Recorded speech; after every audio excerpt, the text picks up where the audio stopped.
take it away, Alex. Hi, everybody. Welcome back to the Astro Imaging Channel.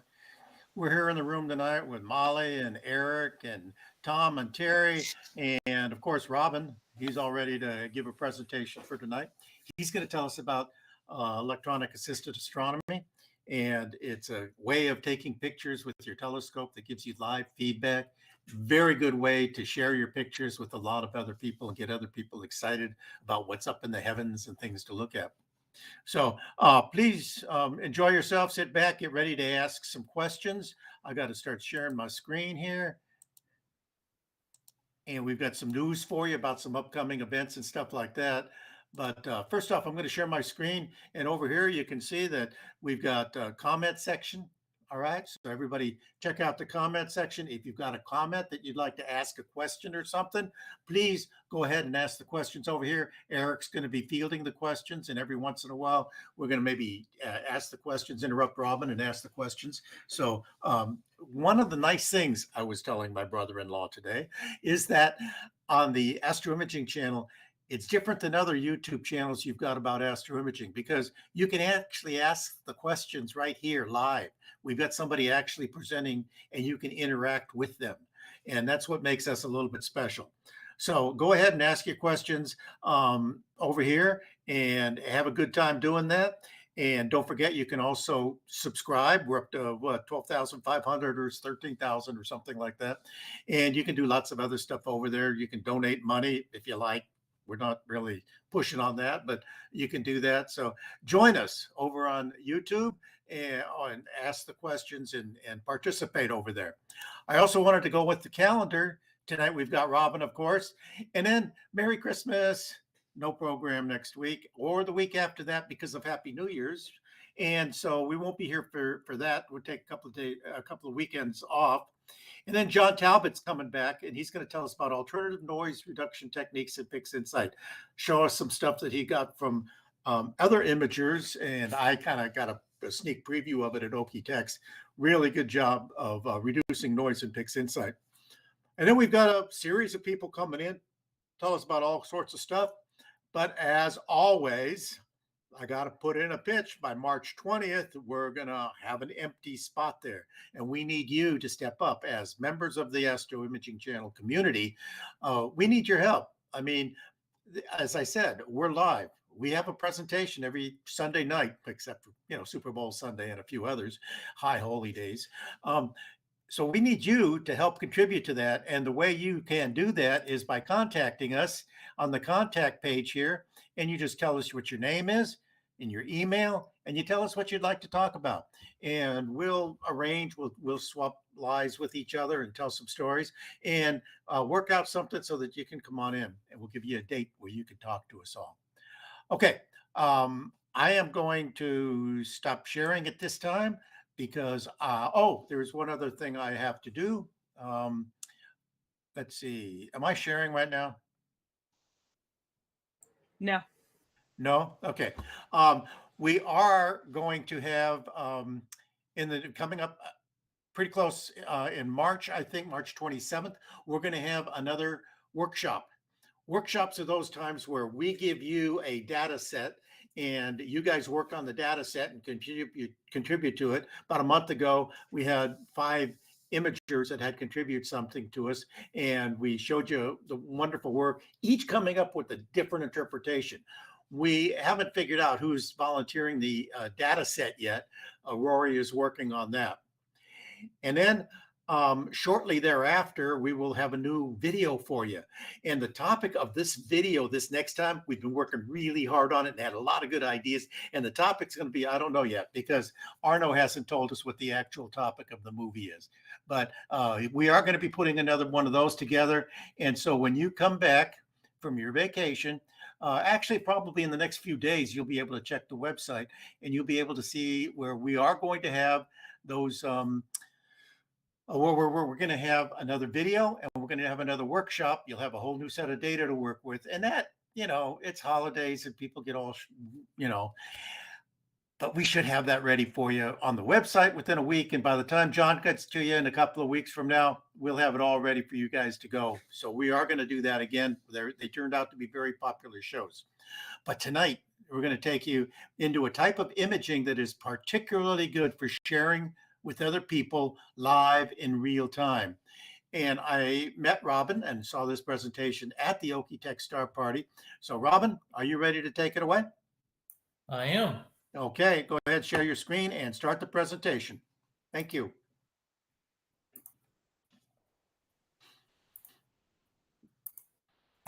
Okay, can you see my entire screen? I'm not seeing it yet. Are we seeing it? No. Okay. Okay. Maybe try again. The rectangle with the up arrow in it. Share your edge. And then you share. click this. I got you. Okay. There you There come. it comes. And now we're looking at Perfect. and you're going to do the PDF. Okay, so you're Yep. cool. Okay, great. Well, And you can hit hide on that little stop sharing hide button there. There you And go. when you want to stop sharing, or yeah, you can press escape and it'll come and your whole screen will come back.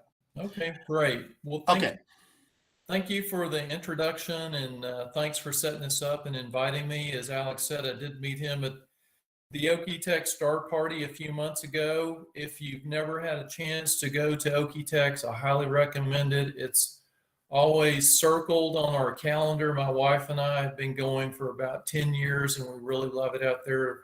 Beautiful skies, nice people, just a really great time. I would highly encourage you to go. So I'm going to talk tonight about electronically assisted astronomy. And I'm guessing there's a lot of imagers on the show tonight listening. So a lot of this is going to be fairly simple for you. For those that are not imagers or kind of thinking about it, I see electronically assisted astronomy as something in between visual and full-blown imaging. So with that, we'll just jump in. So I want to thank some folks for their encouragement and helping me put this presentation together. My wife, she's part of the Astronomy Club of Tulsa here in town. John Land, he's the president of our club. He actually asked me to put this together this past summer for our local club. Mark Faraz is a friend of mine from the Houston Astronomical Society, and Sven Schmidt from the Longmont Astronomical Society. All of them gave me very good suggestions as I put this together. So I'm going to talk about what is EAA, or Electronically Assisted Astronomy. Why did I start out? What are the benefits? What can you pursue with it? What do you need in the way of equipment? What are the challenges? What are the factors that affect performance? I'm going to talk about my equipment, and I'm going to show some sample images. There's a resources slide at the end, which has some links to different websites. And there's going to be some Q&A as we go, but I will set aside some time at the end for a more in-depth Q&A if there are questions. So EAA is just astronomy that's assisted by analog or digital cameras that can provide images in real time or near real time, usually in seconds or a few minutes. If you're dealing with a really bright object, it's real time. Like looking at the moon or the planets, that's real time. Looking at star fields, pretty much real time. If you're looking at a deep sky object, that may take longer. It may take seconds. It may take a few minutes. It just depends on what you're looking at, your equipment, and the skies that you have. In essence, the traditional eyepiece is just replaced by a camera and a display device. I do want to make the distinction that true video cameras can produce images independent of a computer or any post-processing versus dedicated imaging cameras that do require software, post-processing, a computer to run them, etc. EAA cameras range from very simple low-resolution cameras, 0.5 megapixel, just basically repurposed surveillance cameras, all the way up to very high resolution cameras up to 26 megapixels. And the newer EAA cameras can stack images, subtract dark frames, and apply flat frames on the fly while you're looking at the stacked build. So it's really doing, some of these newer cameras and the newer software that comes with them can actually do some stacking live, which is really very nice, especially for DSOs. Some cameras require a PC to operate them. Some have little buttons on the back where you access a menu to change the camera settings. All of them, you need some type of display device, whether that's a monitor or a computer or something. You can get these small LCD dedicated monitors. You can buy those and use those as well. Another form of EAA would be night vision technology. I think like the white phosphorus oculars. I've seen several of those a couple of times, and they're pretty cool. I've used those and scanned portions of the Milky Way, and a lot of the nebulas just light up with those night vision oculars. They're very cool. If you ever have a chance to look through one, I recommend it. So why did I start? The main reason I started in EAA was because I live in a very light polluted community. If you look at this little light map on the right-hand side of this slide, this red arrow shows where I live, and I live probably about 4 miles from this high, this high light area in the center of downtown Tulsa. I live out on kind of in the suburbs, but it's about a Bortle 8-9 sky. On a good night, I can see maybe a magnitude 4 star. Most nights I can see magnitude 3 stars without any problem. But I remember so many times taking my telescope and slewing it to a particular deep sky object or a galaxy, and I'd slew to it and I'd look through the eyepiece and I couldn't see anything. There was just nothing. And about the only galaxy I could see was M31. And if you can't see M31, you're just in a really terrible light polluted environment.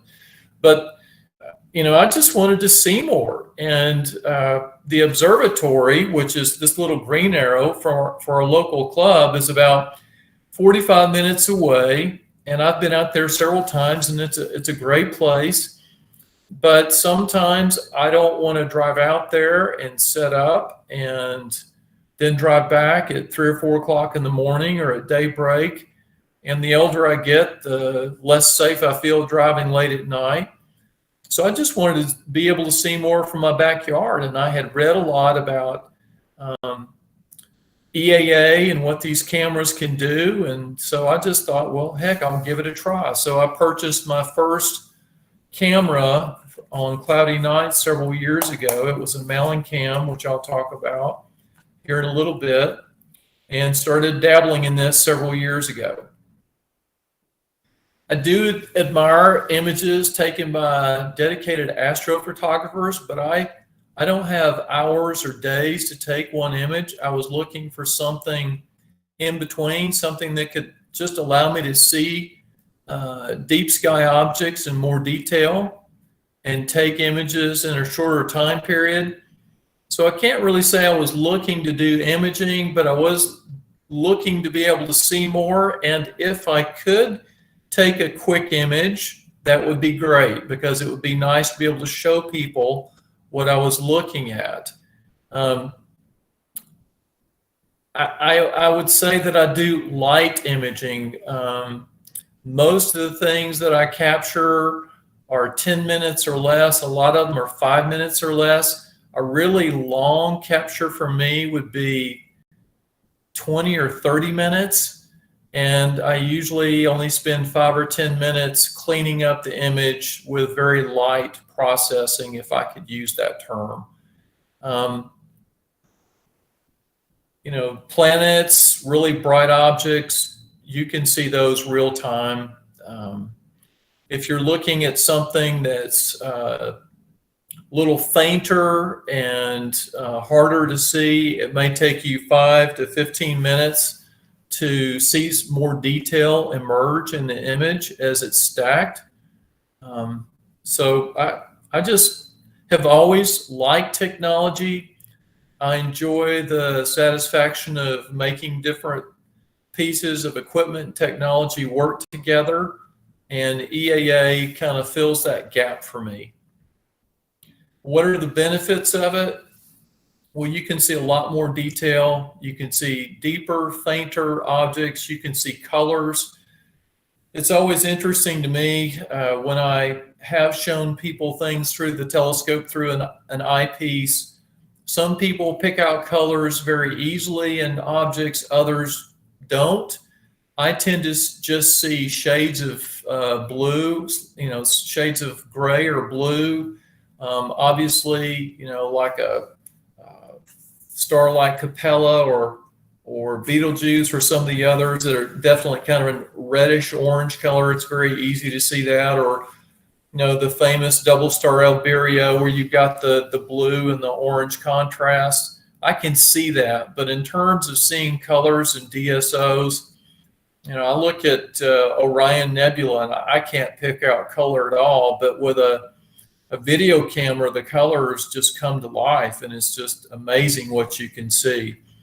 The thing that I really appreciate about EAA, in addition to being able to see more, is that with the right equipment, you can enjoy it out of the elements. In other words, you're not dealing with cold or the mosquitoes or any of the other issues that you can run into when you're observing outside.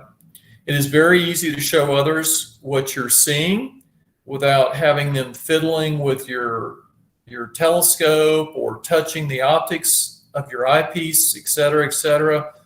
I've told this story many, many times, but it just, remember it like it was yesterday. It's been about, 10 years ago. I was at one of my best friend's lake house, and he had his family there, and he asked me to bring my telescope, and I have a little 72 millimeter refractor out. We were looking at things like the double cluster and a few other of the, traditional showpieces of the night sky. And I had a brand new Teleview Panoptic 24 millimeter eyepiece. And it was pretty stupid of me to have that out there for newbies to look through, but I thought it was a great eyepiece to look through. And I had it in the telescope, and my friend's mom walks up to the telescope, and I said, now here's where you look. And I pointed at the eyepiece, and I said, just please don't touch anything. If you need to adjust the focus, here it is right here. I put her hand on the focuser, and I said, you can touch that, but please don't touch any of the glass. And she takes her finger and she says, now where do I look? And she sticks her finger right on my brand new Teleview eyepiece. I could have fainted. I was so upset. Well, you don't have to deal with that with EAA. Everybody can see on the screen what you're looking at. I've had kids come by and that were at a star party, high school kids or kids from a science class that their teachers got out there at the star party. I've had 5 or 10 teenagers kind of looking over my shoulder, looking at what was on the screen, and it's pretty cool what you can show folks. The other thing I would say is with either a video grabber or the right software, you can capture some images and you can just do simple things. And with some software that comes with some of these cameras, you can do some very nice images. Of course, with our audience tonight, probably what I'm going to show you guys is pretty amateurish compared to the images that you guys produce when you spend days and days both capturing the data and processing it. But I'm more about as much as I can see in a given night. And hopefully one day when I retire from my full-time job, I'll have more time to pursue full-time imaging. What are the benefits of EAA? Well, there's a lot of things that you can do with it. You can pursue many paths. Obviously, you can look at the things on the monitor. You can take screenshots, you can do longer stacked exposures, and you can do high quality astrophotography depending upon the camera that you have, the patience and the time that you have, and your willingness to learn the post processing software. You can take videos, true videos, where you record MPEGs or some of these other video type files. You can do that with eclipses, occultations, transits. There's a friend in our local club who has used video cameras to participate in amateur science projects where they're helping universities try to determine the size of asteroids. So they'll put these little video cameras out over a span of several miles, and they'll take videos and they'll look for occultations of stars, and they're using all this data to help try to determine the size of the asteroid. Some of the other things you can do, you can use these cameras to do spectroscopy. And I have not done that. I know that there are several people that use the type cameras that I do that have. There is a dedicated group on groups.io that has a spectroscopy group. It's very cool stuff. That's just something I haven't had time to pursue. So are there any questions at this point, Eric, before I jump into equipment specifics? No, you got a lot of people out there that have an interest in electronic assisted Okay. imaging, Well, but no questions so far. Okay, great. Well, thanks. I'm going to keep moving then. So what are the prerequisites? You know, all telescope types will work. If I was going to recommend to someone what to start with, most people have a small refractor of some kind. You know, a refractor that's, 60 millimeters, 80 millimeters, 70 millimeters, somewhere in there, all the way up to 4 inches. That's a good starting scope to start with EAA.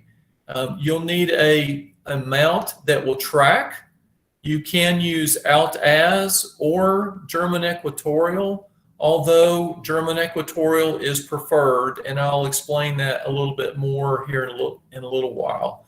If you want to capture some images, just screen grabs or something that you want to try to maybe clean up a bit and maybe do a little bit of post-processing, you will need a computer for that.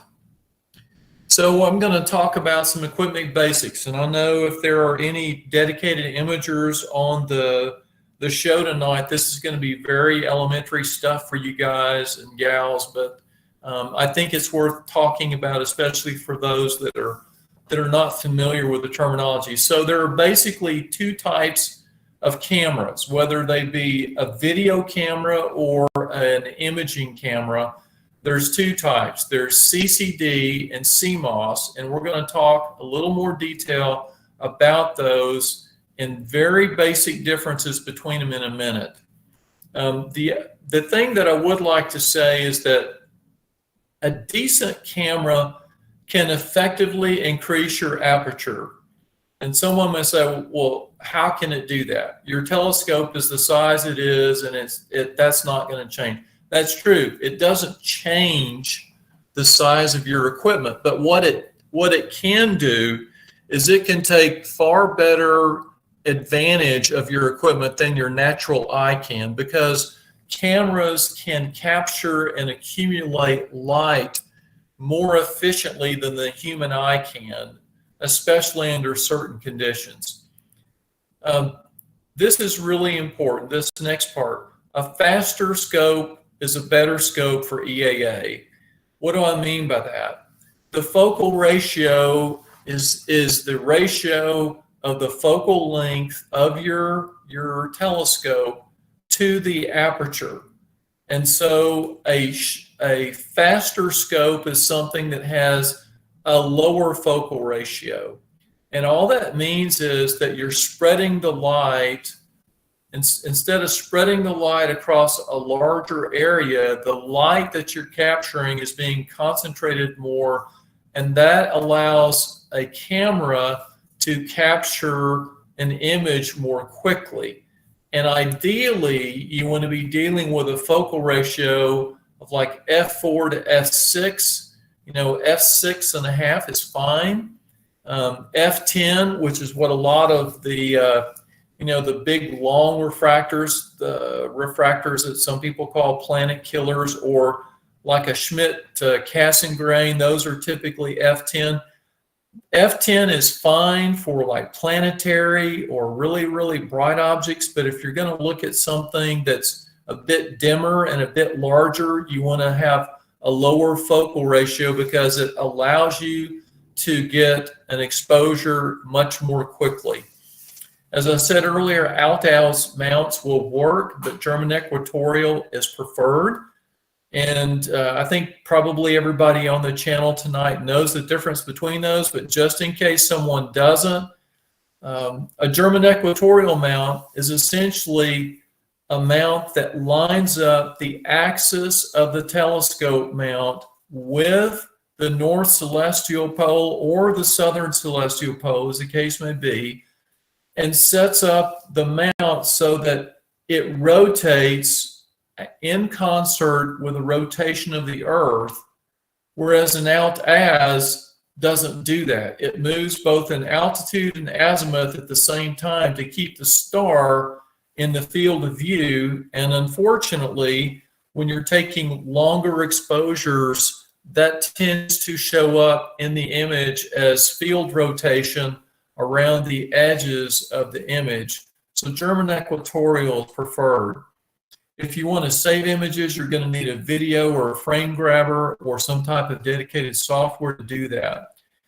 With EAA, the sensor dimension determines the field of view, similar to an eyepiece. Think of your big eyepiece as like a 35 millimeter panoptic 2-inch, or I think they even make a larger one than that. So the bigger the glass, the bigger the field of view. With a sensor on a camera, the smaller the sensor size, the smaller the field of view. And the size of the pixels, which is just the electronic, just kind of think of it as a little square on the camera chip, the size of each pixel determines how sensitive the camera can be. A larger pixel is more sensitive to light than a smaller pixel. However, the more smaller pixels there are, the better the resolution. So there's a trade-off between sensitivity and resolution. So the two cameras, a CCD just stands for charged coupled device. It's an analog to digital device, and the way it reads the data is different than a CMOS camera. A CMOS camera is a complementary metal oxide semiconductor chip.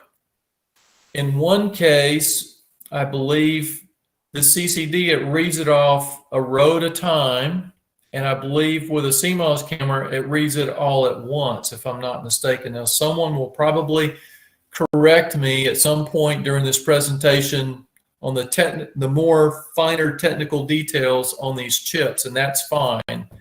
But they're similar in that they both have pixels, but they work differently.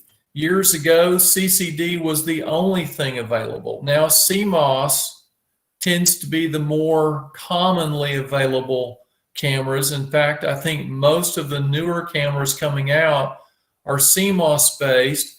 And there are a lot of articles. There's been articles in Sky and Telescope. There's been probably on the Astro Imaging channel presentations talking about the difference between CCD and CMOS. I've had both, and both are good at certain things, but the newer CMOS cameras are getting to be so good that I'm using CMOS cameras now almost all the time. I've not used my CCD camera in several months now. I want to talk for just a minute about binning. So binning is an important concept in EAA that allows you to capture an image more quickly. And let's talk for just a minute about an example of 2x2 binning.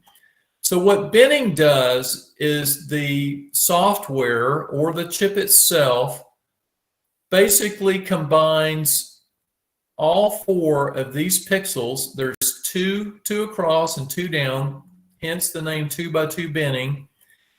It electronically combines them so that they act like 1 pixel that is 4 times the size of one of the pixels alone. So because it's then effectively larger as a single pixel, it is more sensitive to light, but that happens at the expense of resolution. So you lose resolution when you go to binning. On the right-hand side, I have an example of 3x3 binning. So you're taking 1 pixel and combining it with 8 others to where you have 1 pixel that's essentially 9 times the surface area of 1 pixel by itself. And that makes the camera much more sensitive to light, but again, at the expense of resolution. Robin, did you want to go to the next slide? Yeah. Yeah, Robin, we're seeing a telescope and a monitor. Oh, I'm sorry. I thought I'd already changed. I'd already changed. I'm sorry. Okay. Sometimes it gets a little hung up. If you could exit the full screen view of your Okay. PDF and then go back into it. Okay. Are you seeing the CCD and CMOS now? No, not yet. why don't you stop sharing and then start sharing again? Okay. Just a moment. I did not know that.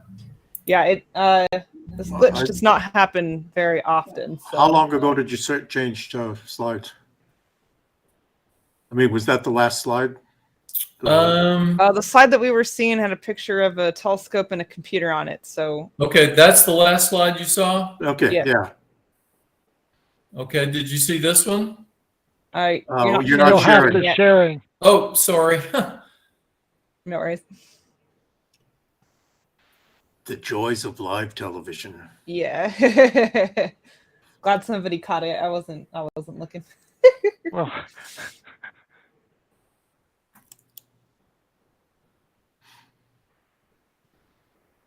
all right, and then back Okay. to full screen. Sorry about that, folks. No, it happens. Okay. Probably wasn't your fault. All right, but yes, we see what was probably the correct slide now. So thanks. Okay. Well, I'm not sure. This one says equipment basics, and we've got the Malin cam. Well, they're both Malin cams on the top. Yeah. Go to the next slide, Robin. Go to the next slide. You were talking about binning. Yep. Yes. Yeah. Okay. There you go. Hang on for a second here, since we've already broken the flow of this. Anybody got any questions? I don't see any questions yet. Okay. Continue on then, Robin. All right. Thank you, sir. So we talked about binning. Basically, you're just electronically combining adjacent pixels to create an effectively larger pixel. And it's very powerful. It can dramatically increase how quickly you can get an image, but it is at the expense of resolution. But it's a great tool, and I use it frequently, especially here in my backyard. I like to think of pixels as tiny light buckets. Are you seeing this graphic? Okay. Yeah, we got light buckets. So to me, a pixel is just a little light bucket. And if I'm looking at something that is pretty dim, like a distant galaxy, think of kind of like a fine mist rain that's confined to a very small area. Well, if I want to capture some rain from that object or some photons from that object, the bigger my bucket or the bigger the pixel I'm working with, the more likely I am to catch some of those photons. If I'm dealing with a small bucket, I'm going to have to wait longer to catch some of that. in this graphic up here, the two buckets next to each other, imagine there were two other buckets next to them also. Well, that would be an example of 2x2 binning. So a pixel is just a little bucket that captures light. That's the way I look at it, just pure and simple. So I'm sure folks are going to want to know, what's the cost to get into this? A very low resolution CCD camera, like a 0.5 megapixel camera, is roughly $125 to $200 new. The first camera that I bought was like $100. I bought it on cloudy nights, used. You can buy higher end cameras that are $2,000 or more. There are a lot of levels of resolution and cost all in between. I see video cameras for sale on cloudy nights frequently. You can pick up a pretty good used camera for between $500 and $1,000. And I'm going to make a comment here that some people that are what I would call purists, they're purely visual observers, they get really upset when I say this. For the cost of two high-quality eyepieces, you can buy a good video camera, and you'll see more with that camera than you'll ever see with all the other eyepieces you're ever going to own. And some people think that's a very controversial statement, but I give this example.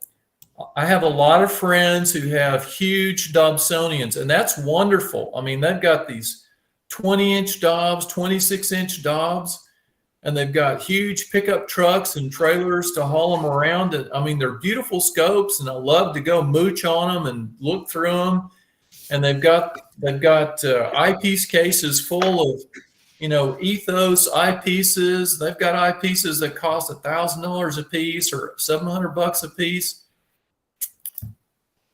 But if I have to have a 26-inch Dob at a dark site with $1,000 eyepiece to be able to see something that I can see from my backyard in the borderline sky with a $1,000 camera and a pretty modest telescope, to me, that's a pretty good trade. Now, is it the same?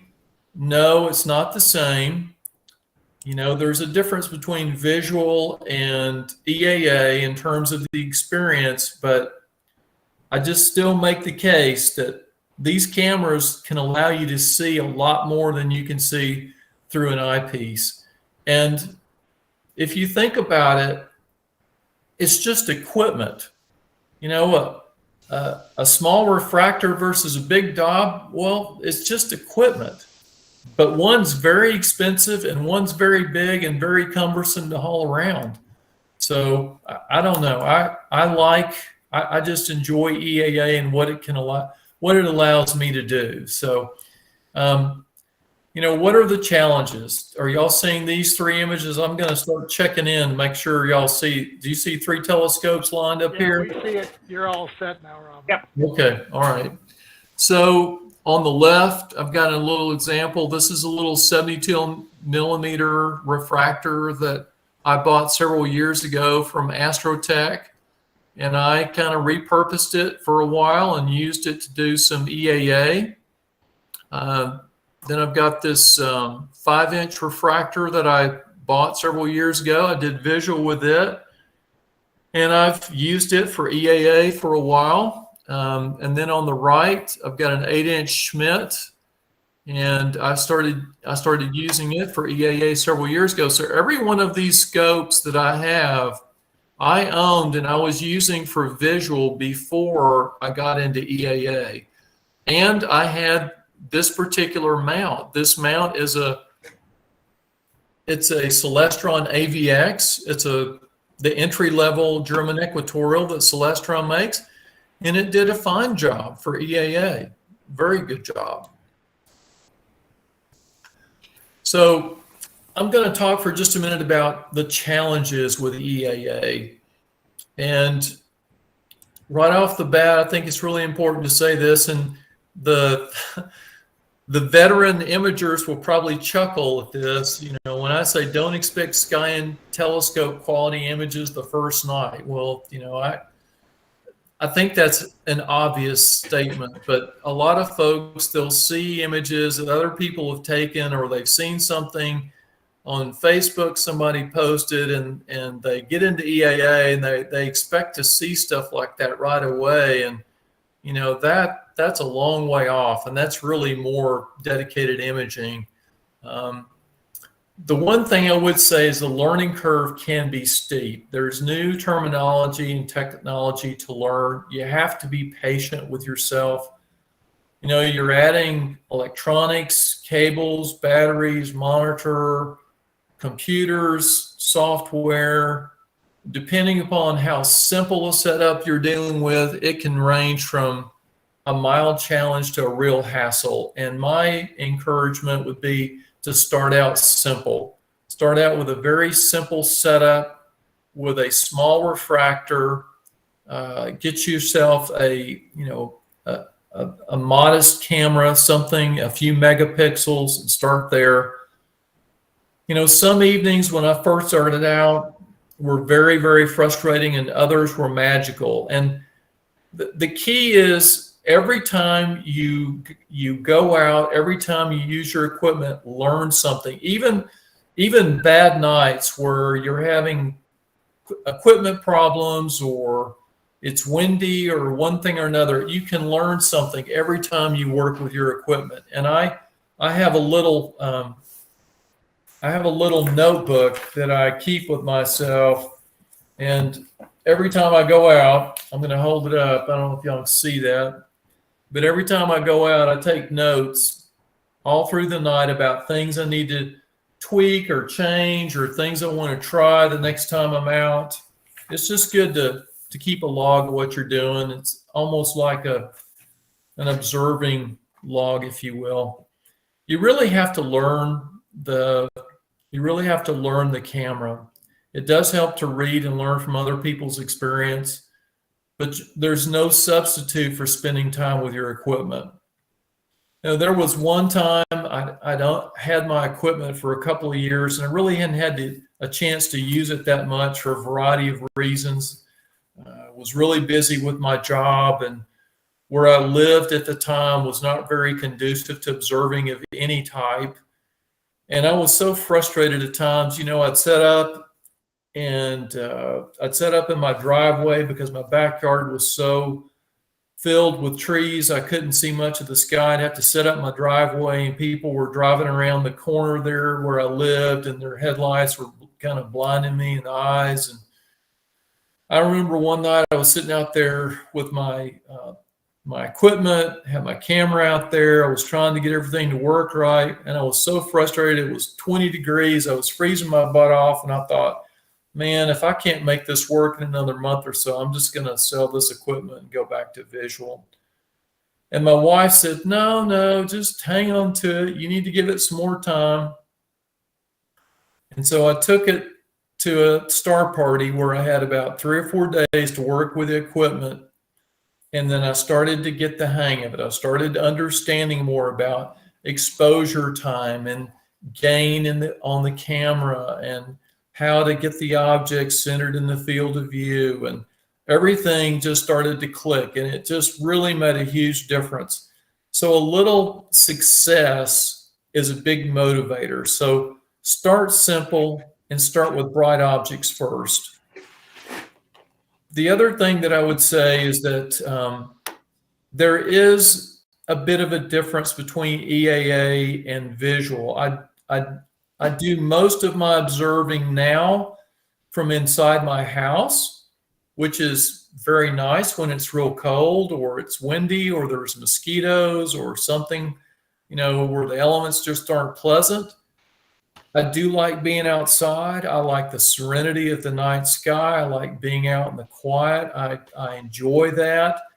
But, you know, so can, it can be a distraction. The technology can be a distraction. It can kind of disconnect you from the outdoor night sky experience. But 15 degrees and cold winds and heat and humidity and mosquitoes can also be a distraction as well. And I've been on both sides of that. So do we have any questions at this point, Eric, before I go on? Yes, you actually have a couple of questions. I have a question, Eric, first off about those mosquitoes. Yep. Cold winds, 15 degrees. Those must be tough mosquitoes. Yeah. Those are Oklahoma mosquitoes, man. Oh, dear. Also, there was a question that came up real early.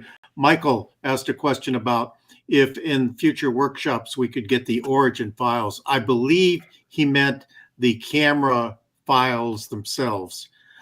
I don't think that's going to happen, Michael, because that would be just a huge collection of data. Okay.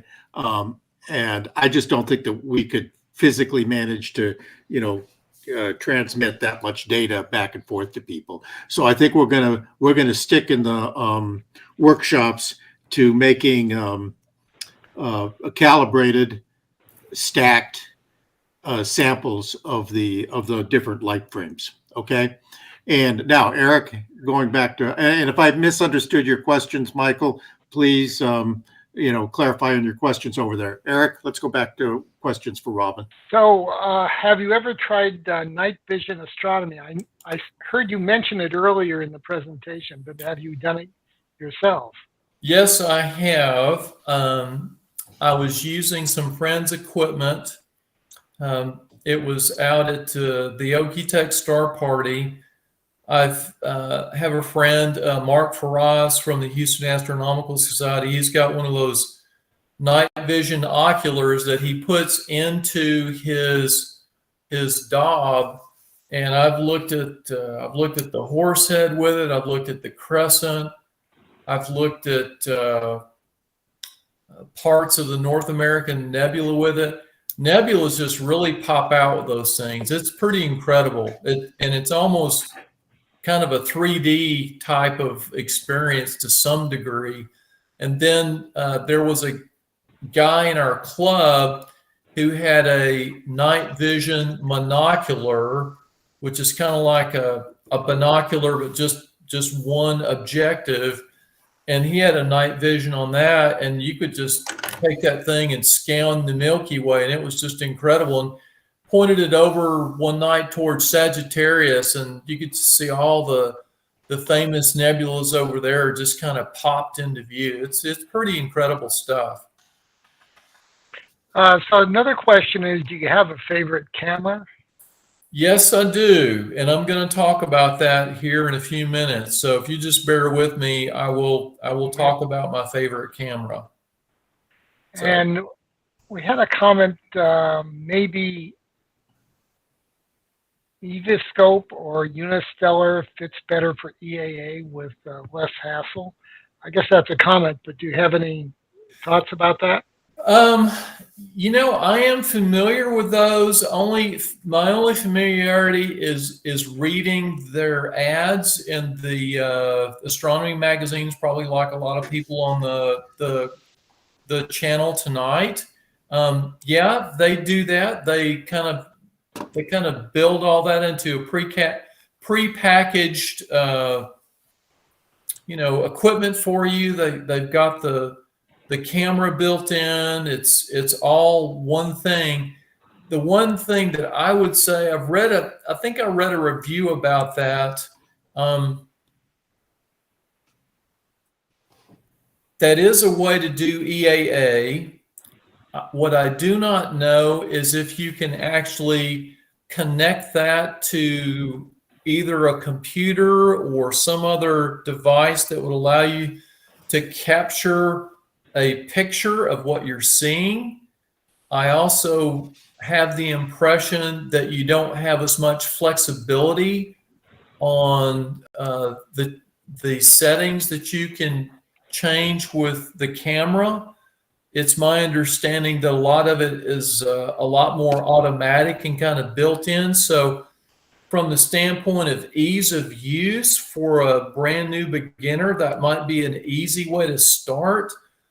I don't recall the price point on the Unistellars, but I don't think they're cheap. So I think they cost more than the cameras do. And what I did is I just kind of bought secondhand cameras to start and used it with the telescopes and the mounts that I already had in my possession. I didn't go out and buy, at the time, I didn't go out and buy a new telescope or new mounts because I was getting into EAA. I just used what I had. And I would recommend anyone start with what you have first, and maybe start by buying a used camera. See if you like it after a period of 6 months or so. If you don't, there's a pretty liquid market for cameras on Cloudy Nights and Astromart and some of these other places. So that would be my encouragement. Are you going to talk about software? Yep. I'm going to talk about software. Leave it out there then. Okay, go ahead. Okay.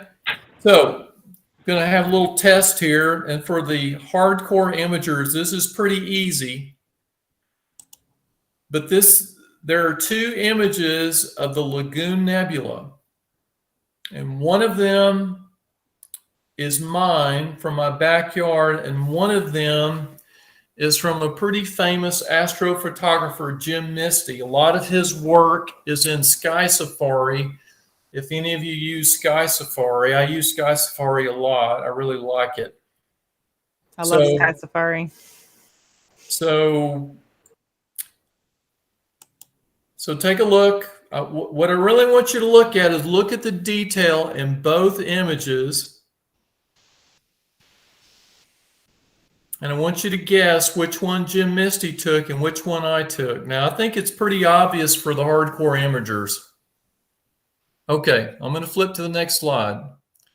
So on the left is Jim Misty's.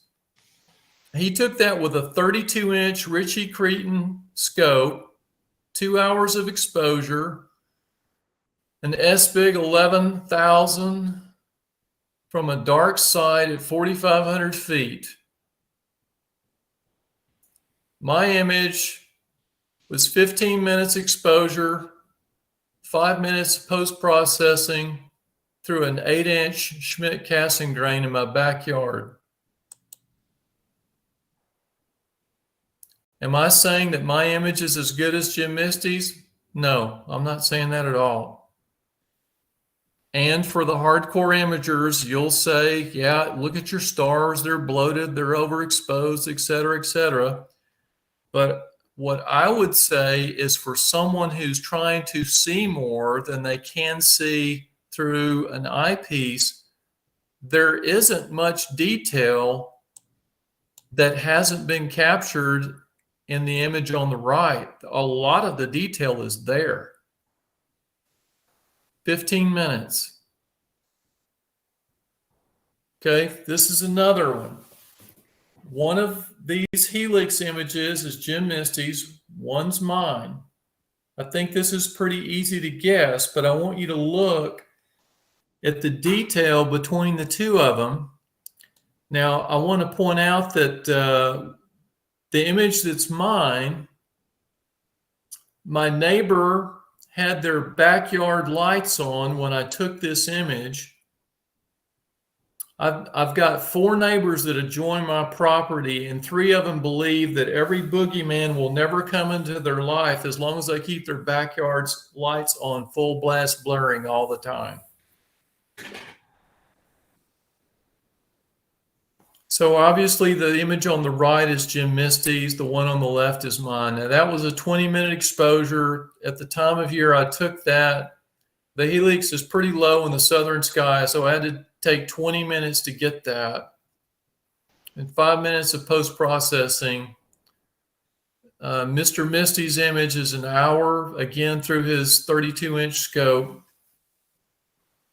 I'm going to show one more example. And again, the purpose of showing these different images that I've taken versus what Jim Misty's taken is not to say that my images are as good as him. They are not.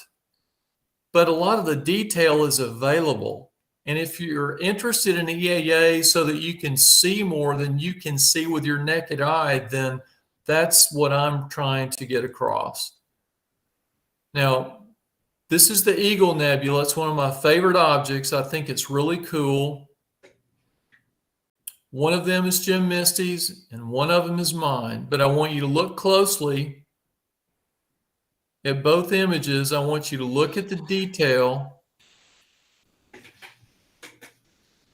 Which one do you think's his? Which one do you think's mine? I think it's pretty obvious. To the pros on the channel tonight, it's pretty obvious. Well, the image on the left is mine. 15 minutes. I spent 5 minutes tweaking it. The image on the right is a 2-hour exposure from the 32-inch scope at a dark site. Mine's in my Bortle 8.9 backyard. Now, we talk about 8-inch scope versus 32-inch scope, and we say, yeah, well, you know, his scope is bigger. Well, I want you to see a graphic of what that means in terms of size. So, on the right-hand side, are you seeing both of these scopes? Yeah. Okay, thanks, Molly. So on the right is the 32-inch Ritchie Cretin. On the left is my 8-inch Schmidt. That's the difference in size.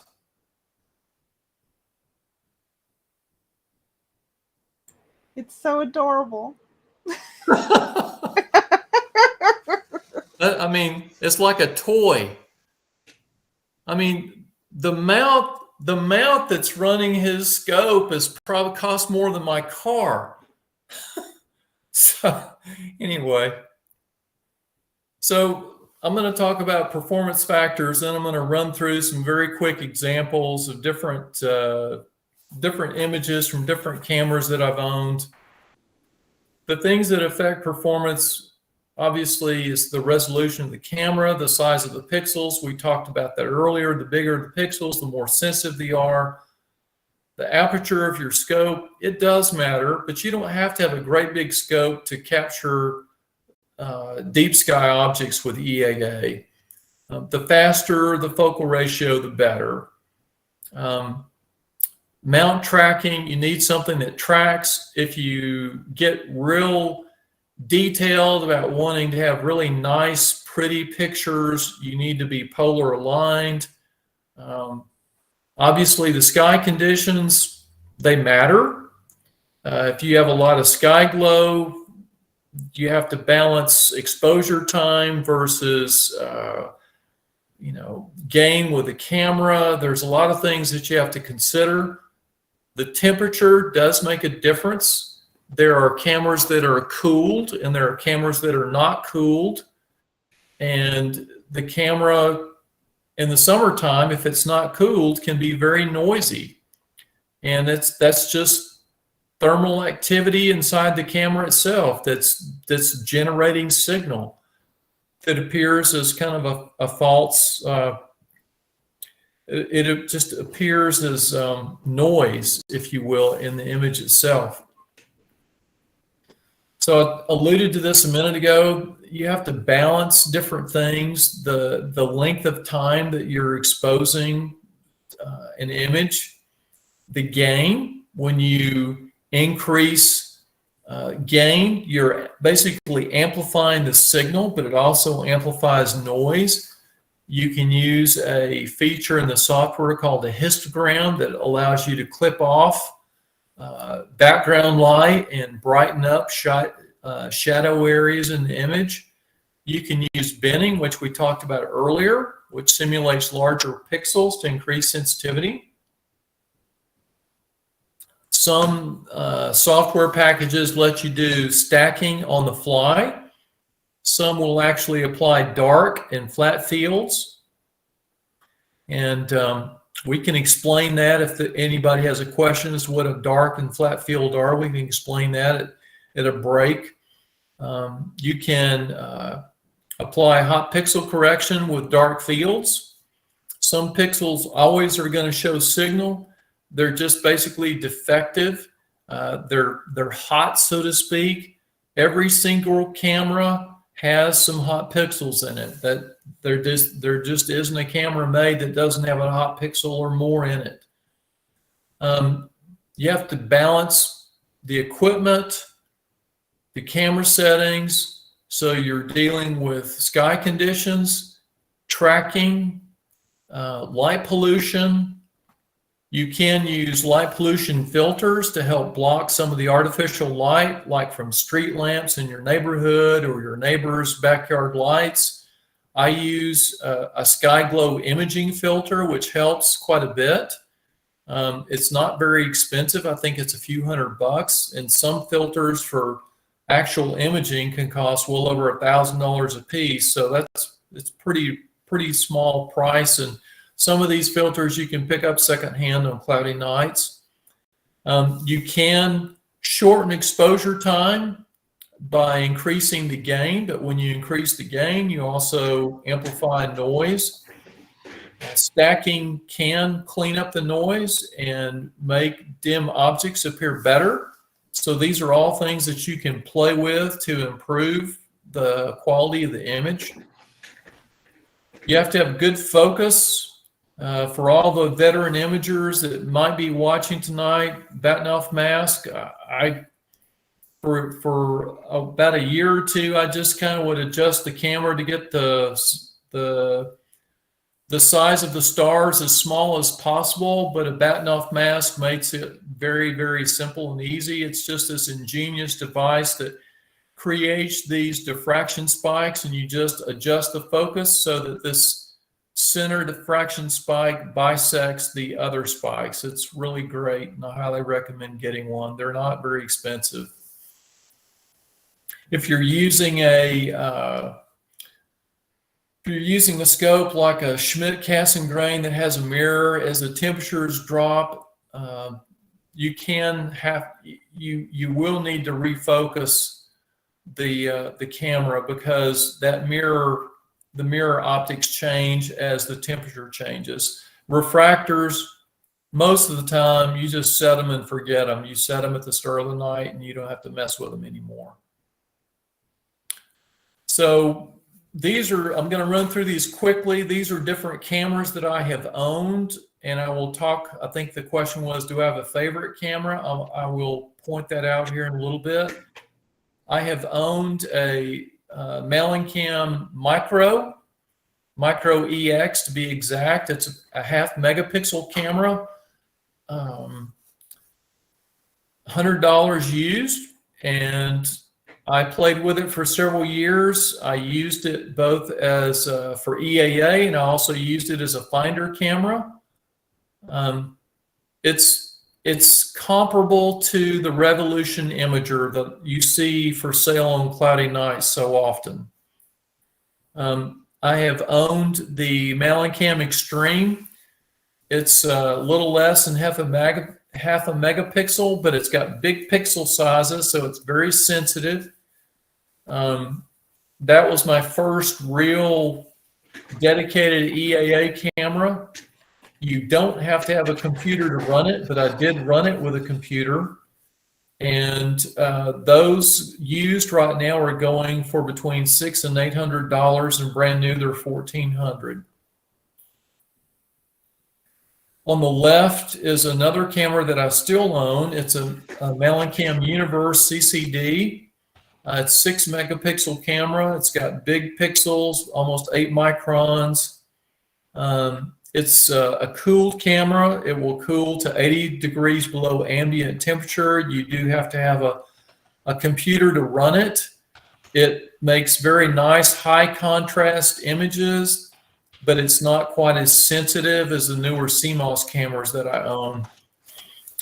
I also have a Malicam 10 megapixel camera, the Skyraider DS10C Tech.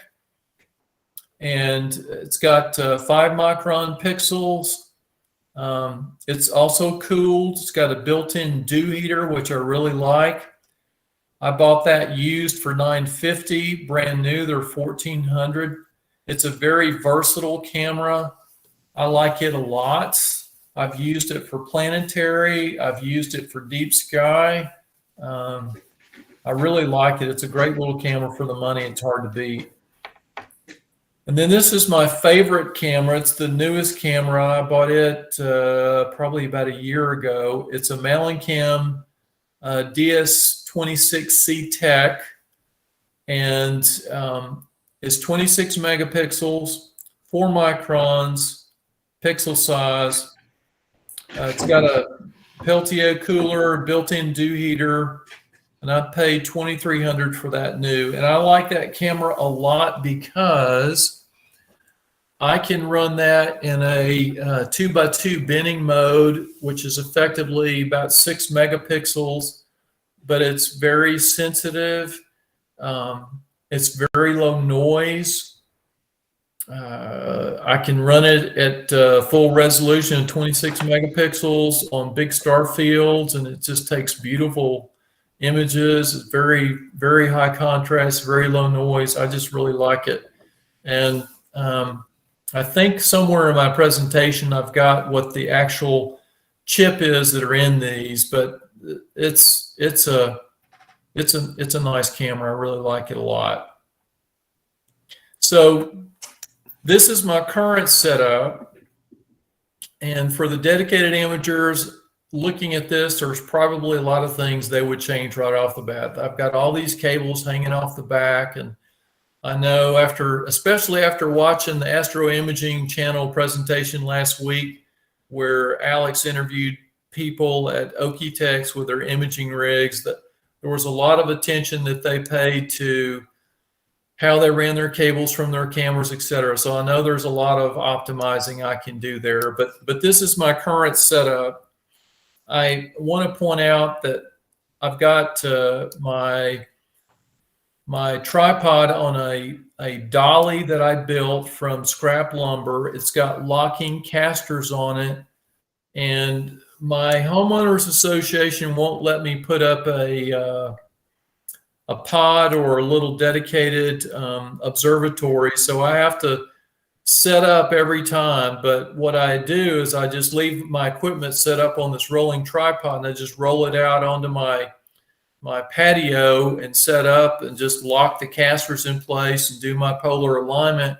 And in 20 minutes, I can be observing, and I just roll it back in the garage at night when I'm done. So I don't ever have to take everything apart, which saves me a lot of time. So what I have currently, I've got the Celestron 8-inch Schmidt with this with the 10 megapixel camera on it. And for the purist on the call tonight, it's got the IMX 294 CJK Class 1 scientific grade chip in it. And at the focal reduction that I'm running, about f6.3, it gives me about 0.8 of a degree field of view.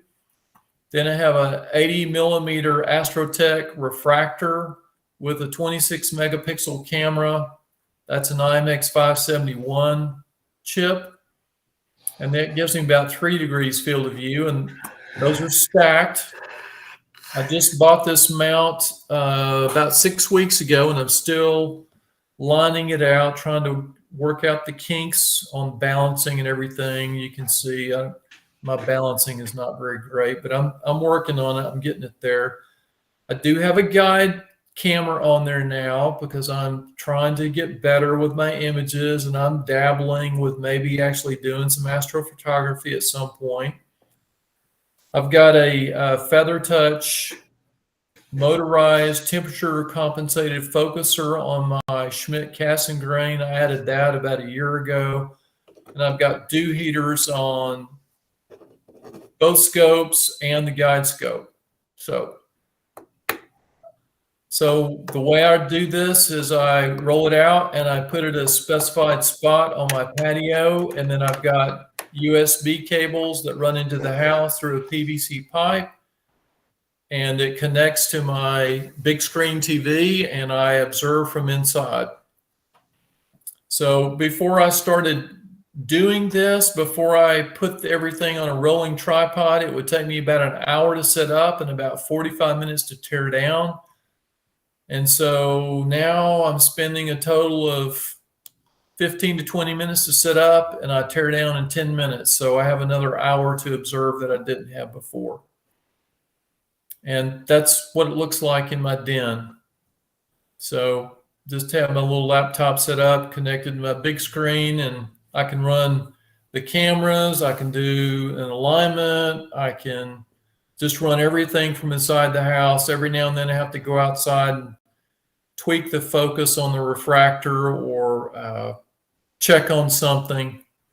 But it makes it really handy, especially when it's cold or very hot, or those 15-degree mosquitoes that we have in Oklahoma. So any questions at this point? And I'm going to probably wrap it up in about 5 or 10 minutes at the most.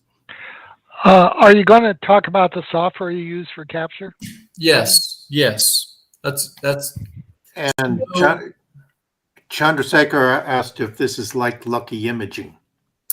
I have done Lucky Imaging for planets, but this is not Lucky Imaging for DSOs.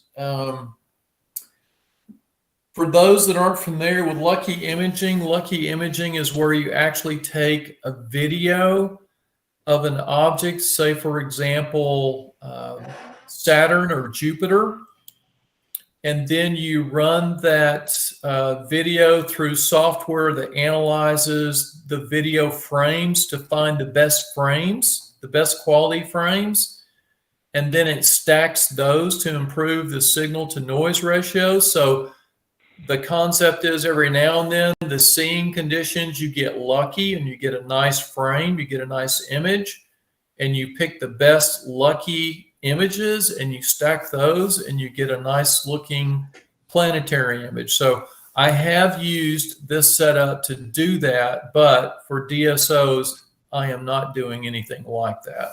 So you're taking planetary images at maybe 20, 30 frames per second. So you're getting 1/30th of a second exposure, and you're imaging, when you're imaging a deep sky object, you're more likely imaging 30 to 60 seconds or something. Or yeah, most of the time, the longest single exposure I'm taking is 30 seconds, but most of the time it's 15 or 20 or less, especially that little refractor. I'm like at F5 or so, and 15 seconds is usually more than enough.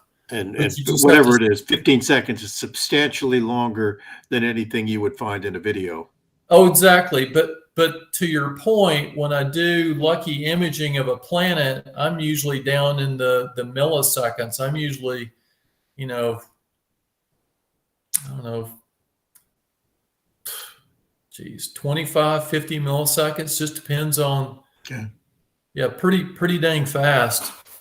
Okay. So, Well, just one more comment. If you're doing Lucky Imaging, you're collecting maybe 100 or 500 frames and selecting the best of those frames for stacking. You're making a quality judgment. If you're live stacking, which I think you're going to talk about next, right. you're really live stacking all That's right. of the video frames. That's right. So, Let's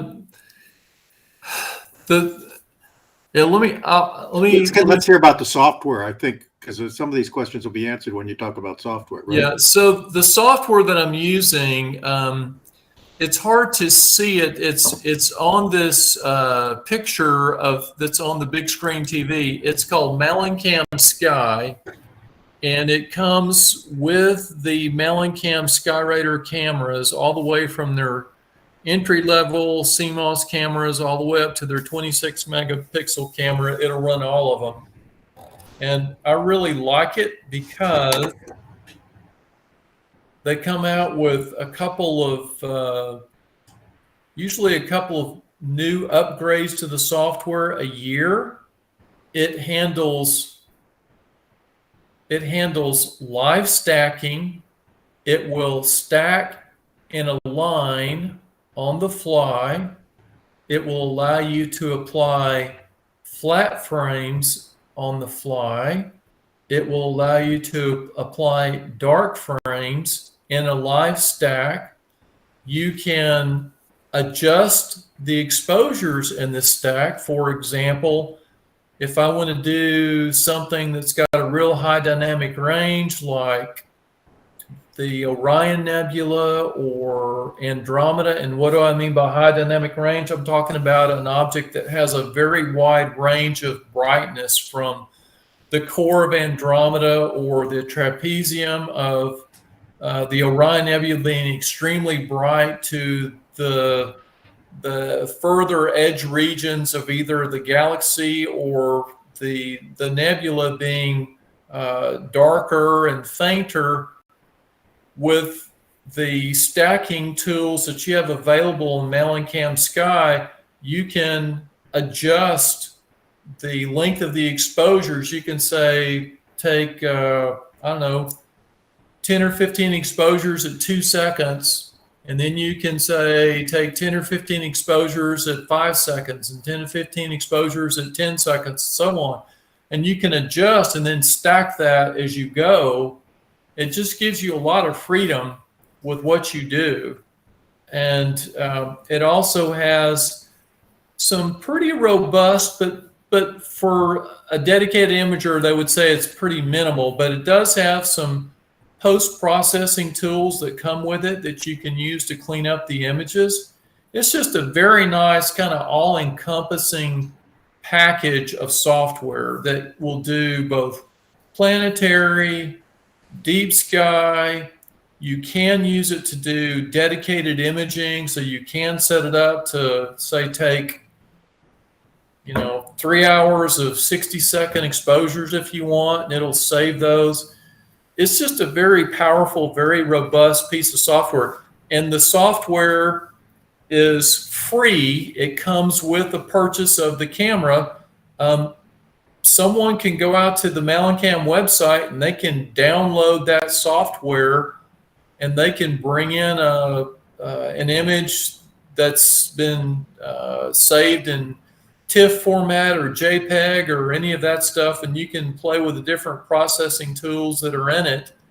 Now, it doesn't work to control any other camera than a Malicam camera, but that's my preferred software package. I know I have friends who use SharpCap and they're happy with it, and I think it's got some live stacking features in it as well. I'm just not familiar with it, but frankly, I've only owned Malicam cameras, and I have been very happy with the customer service, the support that I've gotten from both the manufacturer and from the user group that I'm a member of. I just think they make top-notch products. I know there are other companies that make very good products. ZWO makes good stuff. I've got a list of video camera manufacturers at the end of the presentation. So, okay, so here's some sample images, and all of these came from my backyard. I'm going to run through them very, very quickly.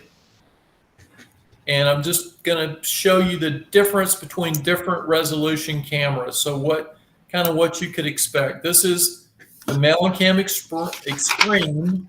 This is a roughly 0.5 megapixel camera. This is the Universe. That's a 6 megapixel camera.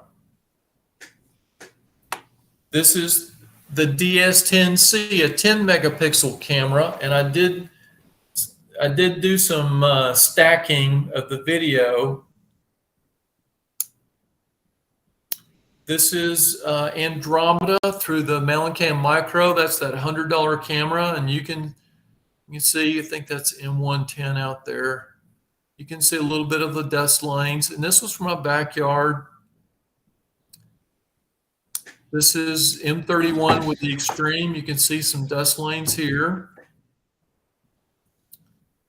This is M31 with the 10 megapixel camera, but I think I was running this at 2.5 megapixel resolution. This is the Orion Nebula with a micro. And I probably could have done a better job on my focus there. And there's the running man over here.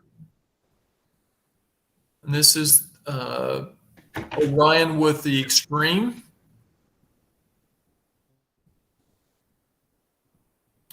And then this is Orion with Mellencamp Universe. And on this, I did actually take separate frames and I did stack those outside using Deep Sky Stacker, and then I did a little bit of processing in GIMP. So you could say that was my first attempt at astrophotography. And then this is Orion using the 10 megapixel camera, 12 minutes exposure, and I used different levels of exposure to keep from blowing out the trapezium so I could still see the trapezium. Here's some recent images from my backyard within the last year or two, and just to put it in perspective, I live a mile from a super Walmart, a Lowe's home improvement store, a super grocery store, a Target, a Costco. It's a 6-lane highway, and there are car dealerships up and down it. So it's just a light dome about a mile to the west of me. So this is an example of the Ring Nebula. And I took this with a 10 megapixel camera, but this was at a 2.5 megapixel resolution. The dumbbell, took that with my 10 megapixel camera. Here's the eagle. I think you saw that image earlier in the side-by-side with Jim Misty's work. This is the Trifid. Got your emission and your reflection nebula next to it. Again, this is all from my backyard. And most of these are 15 minutes or less. Some of them, like the Ring and the dumbbell, those are probably 5 or 10 minutes each. It's the Lagoon Nebula.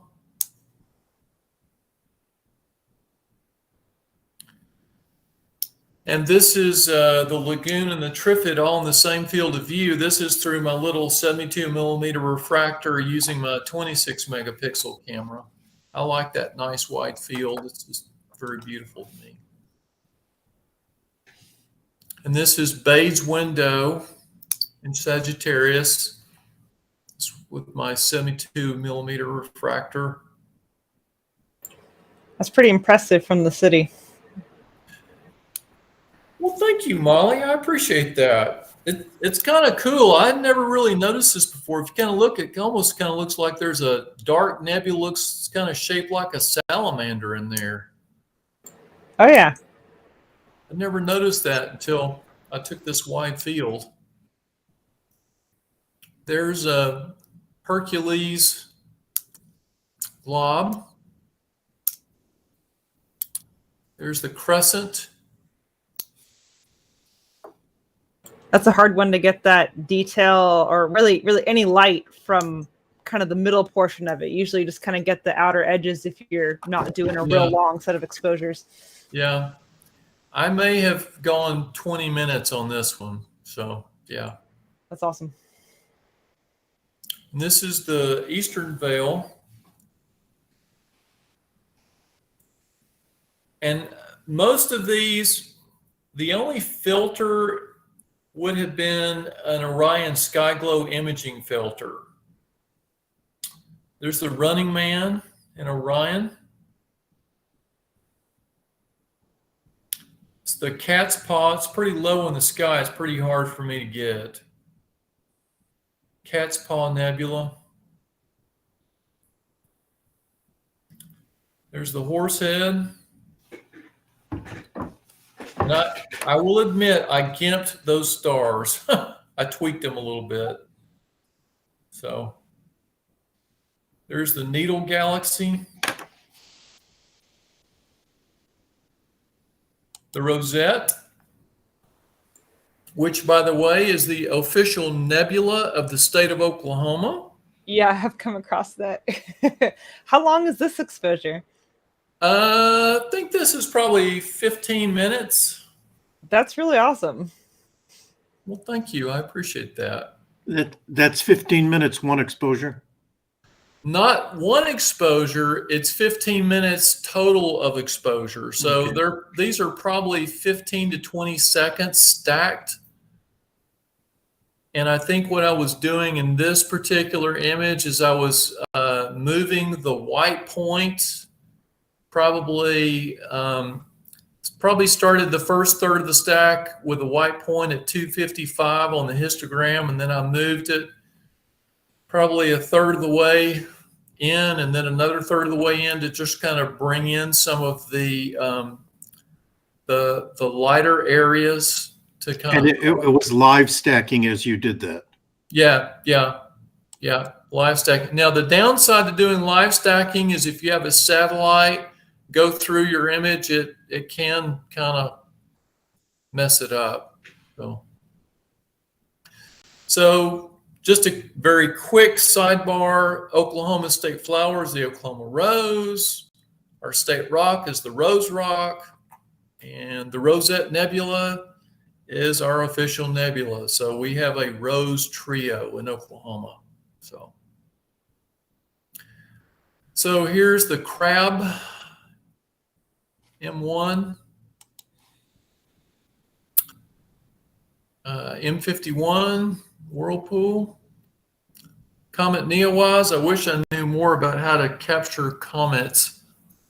I know there's a way to capture the trail and all that. I just didn't know how to do that. So this is kind of cool. I think I'm about done here. So this is just a kind of a time-lapse composite. If you look in the upper left-hand corner, right on the upper left, say at about the 11 o'clock position, you'll see one of the moons just coming over the limb of the edge of Jupiter. And you'll see one is already passing across, and you'll see the shadow of the transit. And then you see the red spot. And then you see in the middle, you've got two now transiting.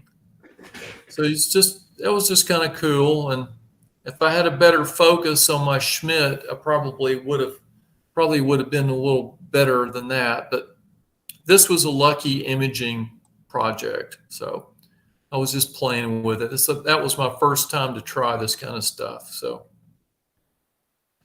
So I'm going to show 3 other images, and this is from a friend who is in a camera users group. His name is Tom Thiel. He's from Austin, Texas, and he uses some of the very same cameras I'm using for dedicated astrophotography. If you're going to do astrophotography using these cameras, you have to have really good tracking or guiding. You have to have good polar alignment. You have to do a lot of processing after the fact. And here's some examples of what people are doing with Malin cams. So this is the Gamma Cygni Nebula. This gentleman, 14 hours of data through narrowband filters. And I think he was using, he's using a monochrome camera with narrowband. Yeah, this beautiful image to me. Absolutely beautiful. Here's another example. I like this one a lot. It's the veil. You can see all the details for the hardcore imagers. You can see all the details up there. But it's just beautiful what he did. I like it anyway. And then here's the Cave Nebula. And he's using the monochrome version of the 26, where mine's the color version. Okay, here's some resources. And if Alex or Molly want me to, I can send you this later. This is just a list of some resources. There's a website out there, remotevideoastronomy.com by Jim Meadows. It's got some really good resources in there about how to do EAA remotely from inside your home or inside your RV or whatever. There was a nice article written last summer by Rod Molise, who also goes by, what is it, Uncle, what do they call him? Everybody's read his blog before. Oh yeah, is that Uncle Rod? Yep, Uncle Uncle Rod's Rod. astroblog. Yeah. Yep, he wrote a really nice article in Sky and Telescope last summer. Agena Astro has a nice beginner's guide to choosing equipment for deep sky EAA. There is a site called liveskies.org, and you can go out there and you can actually watch other people using Malin cams. Most clear nights, there's somebody out there broadcasting, and you can actually see what they're looking at, and you can watch them running the software and running the camera. And then if you're interested in spectroscopy, there is a website out there, rspec-astro.com, and they sell the equipment to let you use your camera to do spectroscopy.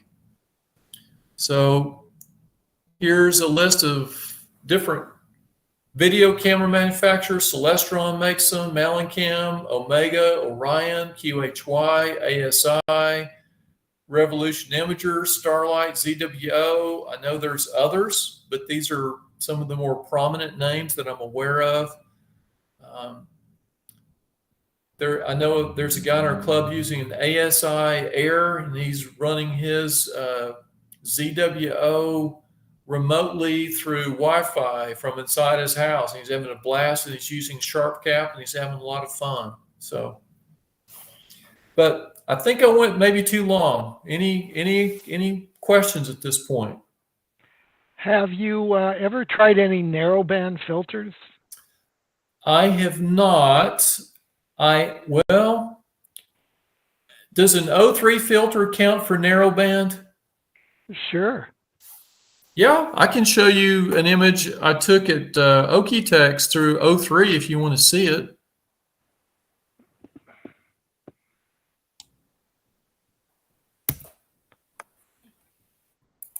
I take it would be blue.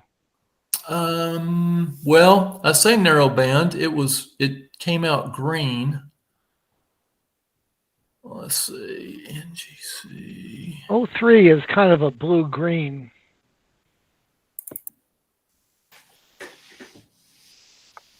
Oh, that's interesting. Yeah. Mm-hmm. Yeah, it looks like the O3 part of that filter. Yeah. Yeah. So I think I've got a better one. So you could actually use Lucky Imaging for O3 and HA on these strong emitters and end up with a basically narrowband filter image, which should give you a little sharper stars. Yeah. Yeah. So this was, I think this one was, I think this was 20 minutes of 30-second exposures. So I had to go longer than normal. So.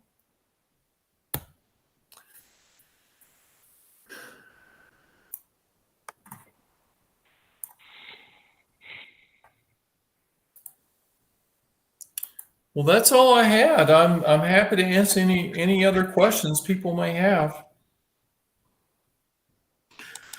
Awesome. That's pretty good. Stop sharing your screen if you're going to join us back as a human instead Yes, of sir. a PowerPoint. And it looks like I think Eric's did a good job of reviewing the questions as they came along. A lot of compliments, particularly with all you showing off of all those beautiful pictures. You're pretty impressive.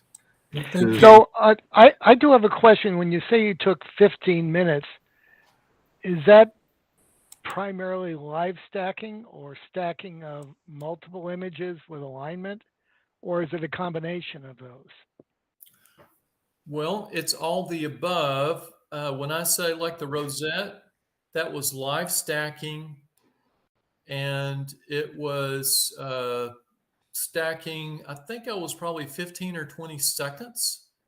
So I was stacking, and I would, let's say I did 15 minutes. I would go 5 minutes, and I'd say my gain was, say, 20 on a scale. Well, I don't know if you want to know all the details, but I would basically go a third of the way through the stack, and then I would move either the white point or the gamma. In some cases, I would change the gain. The whole purpose was to, in the first part of the stack, say, capture the brighter regions, but not blow it out. And then the purpose of the middle and the later part of the stack was to capture the fainter, more delicate parts of the object. And hopefully the way I built the early part of the stack, I'm not blowing out the core of whatever the brightest part of that object is, if that makes sense. So then are you aligning them in something like Registack when you have? No, the software is aligning it on the fly. The Mellencamp Sky is aligning it as I go, and it's applying flats and darks as I go. So Okay, I just want to be clear. So if you do 6 5-minute exposures, are you aligning those some 5-minute exposures without, or just stacking them as is? So the software, like in SharpCap, aligns as it goes. Yes, but that's live stacking. Robin's saying he has multiple of these live stacked images. Oh, well, what I'm saying is I go like for a total of 15 minutes of exposures, which may be however many there are. Let's see. So it'd be 4, like 6, like let's say that I'm doing 15-second exposures, and I'll go for 5 minutes in the live stack with a certain white point setting. Then I'll stop the stack. I haven't abandoned the stack, but I stop the stack, and I move the white point again, and I start the stack back up, and it keeps adding to that same live stack and aligning and it keeps building that same stack. So I'm not doing 3 different live stacks and then stacking them later in something else. I am still working with the same stack of images as I'm going. Okay, that really makes more sense. Yeah, that's what I'm doing. And if I'm not mistaken, a lot of the software can calibrate as it's going.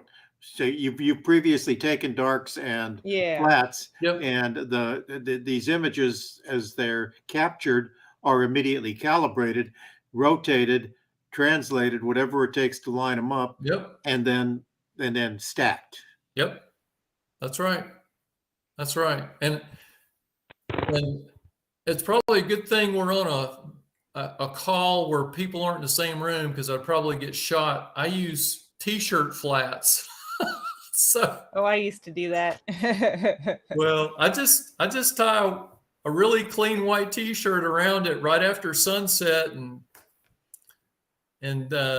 take a stack of about 30 at different bending levels for the night, and that usually serves me well. So okay. I think we've gotten, I don't think there's any new questions, just a few more nice comments about your work, stuff like that. Thank you. So, I appreciate that. We are about to take off for the holidays here. I know everybody's got their own holidays. I hope everybody's got their families and loved ones around them and can enjoy it. Have a very nice Christmas season and whatever other holidays you celebrate, including, although some of you have already celebrated your holidays, and including coming up New Year's. Everybody gets a New Year. That's right. We'll eager to see you back, and check the website in a week or so, and you might find information about where Arno and Rory are taking us on Tech Shots and TAIC Shots, and on the TAIC workshops for the stuff we've got coming up later. Will Mellencamp software monitor a folder for live stacking? Curtis wants to know. will it monitor a folder for live stacking? Well, Mellencam Sharp cap will. SharpCap will. You can do this. It will live stack for you, but if you want to, you can save it into a specific folder and use something like Deep Sky Stacker Live, which will do that for you. I've done that as an experiment and it worked fine. So, Have you worked with asteroids? What do asteroids do with you? I have not worked with asteroids, although there are some guys in the users group that I'm a part of that do some work with some universities with asteroids. I really can't tell you a lot about what they do with it, but they are using it for scientific work. Okay. Well, remember all those things I said about Merry Christmas and Happy New Year? They still apply. And I think we've got all the questions, even those late ones now. So we're going to say good night. So good night. All right. Thank you, guys. Terry's been handling the stream Farewell. tonight. Auf Wiedersehen, goodbye. Good night, everyone. Have a happy New Year, happy holidays, and we'll see you all in 22. All right. 2020.